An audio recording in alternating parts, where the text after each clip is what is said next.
नमस्कार दोस्तों, आपका स्वागत है हमारे इस चैनल में एडवोकेट कृष्ण कुमार त्रिपाठी।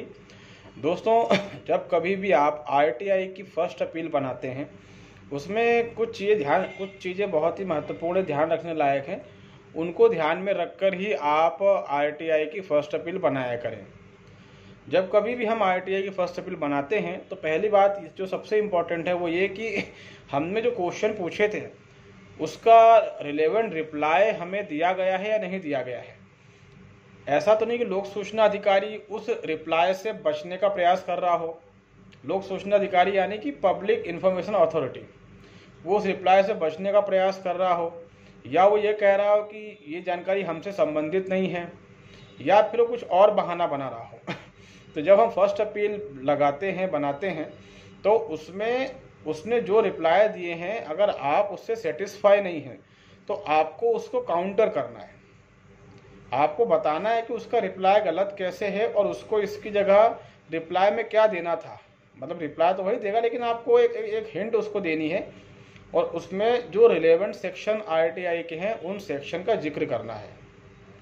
और जितने भी उसने ऐसे रिप्लाई दिए हैं, किसी में कह रहा है कि हमसे संबंधित नहीं है, फॉर एग्जाम्पल वो कह रहा है हमसे संबंधित नहीं है आपकी आरटीआई, तो इसमें सिंपल सा हमें बोलना है कि सेक्शन 6(3) जो है आरटीआई का, इसमें साफ लिखा हुआ है कि अगर ये आपसे रिलेटेड आरटीआई नहीं है तो आप इसको वहाँ ट्रांसफ़र कर दे जहाँ से ये संबंधित है।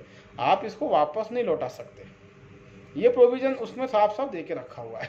तो इसी तरीके से अगर वो कुछ और बहाने बनाता है कि गोपनीय है या नहीं दे सकते या प्रावधान नहीं है, ऐसा कुछ भी बनाता है, क्योंकि जनरली आरटीआई ना देने के पीछे, जब भी आरटीआई लोग नहीं देते हैं तब जनरली एक जो बहाना है वो बहुत बनाते हैं, धारा 8 का, जिसमें कह देते हैं कि दस्तावेज हम नहीं दे सकते, ये गोपनीय दस्तावेज है, या फिर ये क्या कहते हैं जो पब्लिक इंटरेस्ट के दायरे में नहीं आता है। ऐसा कुछ बहाना ही बना देते हैं।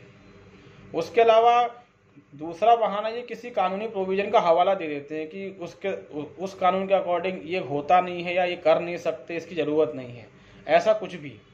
और अगर ये किसी और जगह का हवाला दे रहे हैं कि आपकी जानकारी आपको वहाँ से मिलेगी, तो ये हमें वहाँ से लेने नहीं जाना है। ये इनकी रिस्पॉन्सिबिलिटी है कि जो अगर हमने उनसे 5 प्रश्न पूछे हैं, अब 5 में से एक की जानकारी किसी और ऑफिस से मिलेगी, तो ये उस प्रश्न के लिए इनको वो आरटीआई ट्रांसफ़र वहाँ करनी पड़ेगी। ये ऐसा बहाना नहीं बना सकते या ऐसा तर्क, ऐसी दलील नहीं दे सकते जिसमें कि ये हमको कहें कि हमने आपको 4 पॉइंट की जानकारी दे दी है, 5वें की वहाँ से मिलेगी, आप वहाँ पर लगाओ। ये हमको ऐसा नहीं कह सकते। अगर हमने 5 पॉइंट की जानकारी मांगी है तो उन 5 जानकारी इनको ही हमें देना है। अगर किसी की जानकारी इनके पास नहीं है तो जहाँ पर है वहाँ पर इनको एप्लीकेशन अलग से बना के ट्रांसफ़र कर देनी है, लेकिन ये किसी तरह का एक्सक्यूज़ नहीं दे सकते। और हमारे पास जो आरटीआई का रिप्लाई आता है उसमें जितने भी ऐसी चीज़ें हैं जो विवादित हैं, जिससे हम सेटिस्फाई नहीं हैं, उसमें आपको इनके हर क्वेश्चन को काउंटर करना है। आपको साइटेशन भी दे सकते हैं और आखिरी में आपको प्रेयर लिखनी है कि आरटीआई के जो लोक सूचना अधिकारी हैं, इनको आरटीआई की जानकारी नहीं है तो कृपया इस कानून की जानकारी से इन्हें अवगत कराया जाए, और जो जानकारी हमारे द्वारा चाही गई है, जो इन्होंने प्रदान नहीं की है, वो जानकारी भी हमें यथाशीघ्र उपलब्ध कराई जाए। दूसरी बात, उसमें ये पॉइंट ज़रूर लिख दें कि मैं इस केस की सुनवाई चाहता हूँ। अब अगर आप पर्सनली वहाँ जाके सुनवाई चाहते हैं तो वो लाइन उसमें लिख दें कि मैं व्यक्तिगत रूप से पर्सनली वहाँ पर उपस्थित होकर सुनवाई चाहता हूँ। और अगर आप वीडियो कॉन्फ्रेंसिंग के थ्रू सुनवाई चाहते हैं तो आप उस पॉइंट को भी लिख सकते हैं कि मैं वीडियो कॉन्फ्रेंसिंग के थ्रू सुनवाई चाहता हूँ। और अगर आप सुनवाई नहीं चाहते, मालूम पड़ा कि आपने इतना अच्छा उसमें तर्क दिया, आर्गूमेंट दिया लिखित में, तो आप उसमें लिख सकते हैं कि मेरी जो ये फर्स्ट अपील है, जो ये पूरी रिटर्न अपील है, यही मेरा तर्क भी है, इसलिए मुझे तर्क के लिए ना बुलाया जाए, इसी पर फैसला कर दिया जाए। तो इस तरीके से दोस्तों आपको उसमें करना है। उसमें आप ऐसा नहीं कर सकते कि उसमें आप उनको कोई काम करने का इंस्ट्रक्शन दें, या जो काम भले उनको करना है वो काम, लेकिन मालूम पड़ा कि वो आपकी आरटीआई से संबंधित नहीं है, इसलिए आप उनको कुछ भी लिख के दे रहे हैं, तो ये उसमें नहीं चलता है। आपने आरटीआई लगाई है तो जो आपका दायरा होगा वो आरटीआई के अंदर का ही होगा।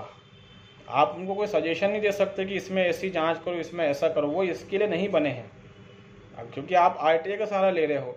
एक्चुअली हमारे पास एक हमारे ही इस चैनल के वो मेंबर हैं, तो उनका मैसेज आया था, तो उन्होंने फर्स्ट अपील लगाई। लेकिन वो जो फर्स्ट अपील उन्होंने लगाई, उस फर्स्ट अपील में कहीं से भी देख के लगा ही नहीं कि फर्स्ट अपील है। उनका कहना था कि उन्होंने आरटीआई लगाई थी तो रिलेवेंट रिप्लाई उनको नहीं मिला, तो फर्स्ट अपील लगाई तो उसमें भी नहीं मिला।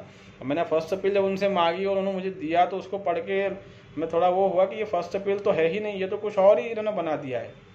और उस डिपार्टमेंट को सजेशन दे रहे हैं, उनसे रिक्वेस्ट कर रहे हैं कि ऐसा कीजिए ऐसा कीजिए, तो ये पॉसिबल नहीं है। अगर आप सूचना का अधिकार का सहारा ले रहे हैं तो आपको उस कानून के अकॉर्डिंग ही चलना पड़ेगा।